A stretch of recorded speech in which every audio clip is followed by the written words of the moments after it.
Windows on the World restaurant was just one of many businesses destroyed on 9/11. Of course, it sat on top of the North Tower. Now, some of the remaining employees are remembering the friends they lost by finally realizing a dream. American Morning's Kelly Wallace has their story this morning. Good morning. Good morning, Sol. That's such a nice story because the dream was owning a restaurant all by themselves, many of them immigrants, so that they would own and operate this new restaurant. It started serving the public last week, but it will celebrate its official grand opening this coming week. The seafood stew. Magdi Labib's from Egypt, Jean-Pierre's from Haiti, and Silverio Moog's from the Philippines. Three men from dramatically different backgrounds, but forever linked by a date, a restaurant, and routine scheduling that ultimately saved their lives. Thank God I was a sous chef that, we're doing construction on the floor, and they told me, you don't have to come in until 10 o'clock. So, and that's the reason I'm here today. 73 of their friends, their colleagues at the World Trade Center's Windows on the World were not as lucky. They died at work on September 11th.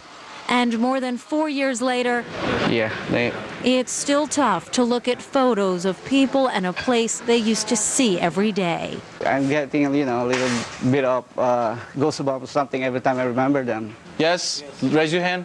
In a tribute to their lost colleagues, they, along with about 50 restaurant workers, many of whom are immigrants who also worked at Windows, joined together to open Colors, one of New York City's first worker-owned restaurants. Is this a dream come true? You are a part owner of a restaurant in New York City. In New York City, which is a very tough place to be, but we're going to make it very well. I feel terrific. How you doing, buddy? Good, man. And this is not just about remembering lives lost, they say. It's also about changing lives.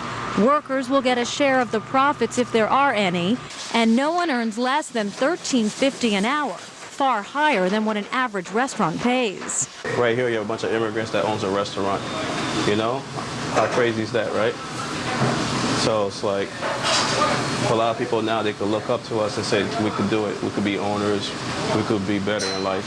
Just about every owner has submitted a recipe from their home country for the menu. We call it lumpia. Philippine lobster lumpia from 41-year-old Silverio, and from Magdi, a father of two. Nothing yet. Nothing yet? Nothing yet. I didn't like my recipe. They didn't like your recipe? No, they did, but... we got to take that up with the owner. No, oh, wait, you are an owner. You're talking to me. Success, though, is no sure thing. If it doesn't work, we'll try again. Maybe a smaller place.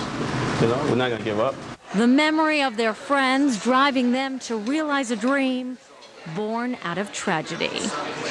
And it is a dream that took more than 3 years and $2 million to realize. And Soledad, a dream that faces some very big challenges because a recent study found that nationwide, new restaurants, 60% of new restaurants fail within 3 years. Yeah, the odds are not with them, especially in the New York restaurant business. Where did they get the $2 million from? They got about $500,000 from a cooperative, another restaurant food cooperative in Italy. The rest of the money, though, coming from faith-based social groups. They say getting this money, Soledad, you would think a lot of people might have wanted to invest in it, but it was very hard to get the money, and they seem to get money from these groups that want to invest, but also want to make a social message, helping immigrants and helping workers become owners as well. And it almost sounds like the owners now have their own message they want to give too. They do. They say immigrants have not been very well treated often in restaurants. Sometimes they're in the back of the restaurants. Dishwashers maybe make $7 or $8 an hour, can't move up. They're saying at this restaurant they're going to get health care,